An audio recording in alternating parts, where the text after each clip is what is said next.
This is not an ordinary portrait. It's called The Fortunate Slave, and it was painted in 1734 by the English painter William Hall. On the surface, it might look like a typical English painting, but what's really special about it is that amongst all the paintings of famous English men and women of the 18th century, this is the very first in which the subject is black. And once you know the story of its subject, Ayuba Suleiman Diallo, you'll see what makes this painting extraordinary. Born and raised in eastern Senegal to a prominent Muslim family, Diallo was known for his great intelligence and memory from a young age. By the time he was 15, he had memorized the entire Quran and familiarized himself with the Maliki school of Islamic law. Unfortunately for Diallo, his life quickly changed, from one of study and scholarship to the horror of slavery. Senegal was a major victim of the transatlantic slave trade, and by the age of 30, he was captured, enslaved, and shipped to the United States. Despite the cruelty and abuse he faced, Diallo remained devoted to his Islamic rituals, going into nearby woods to pray 5 times a day.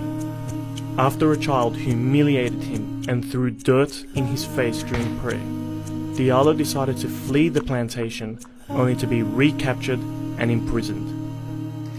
Diallo decided to write a letter from prison to his father in Africa. This letter was intercepted by James Edward Oglethorpe, the director of the Royal African Company and the founder of the American colony of Georgia. Upon reading it, Oglethorpe wrote that he was touched by Diallo's words and arranged that Diallo was to be freed and sent over to England. When Diallo arrived in 1733, he was greeted as a free man amongst the people of England. He made friends in the circles of the elite and would often debate with Christian priests and bishops. At a time known for its extreme racial prejudice, people were impressed with his intelligence, monotheistic beliefs, and piety. Diallo was approached by William Hall to paint his now famous portrait. What makes this portrait significant is not just the presence of a black man, it's the way he's depicted.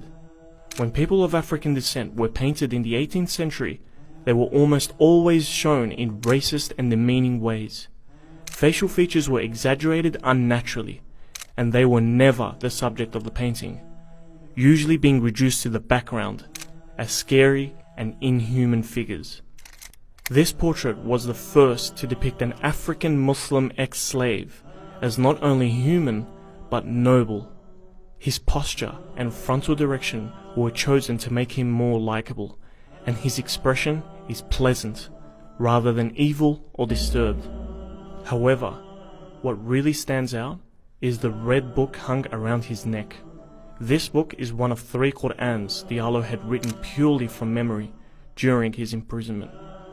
In many ways, this portrait sums up his incredible story. A profoundly religious West African man, enslaved and abused, who won respect and freedom from a society that believed he was inferior, and who throughout his years in slavery never lost pride in his identity as a black Muslim.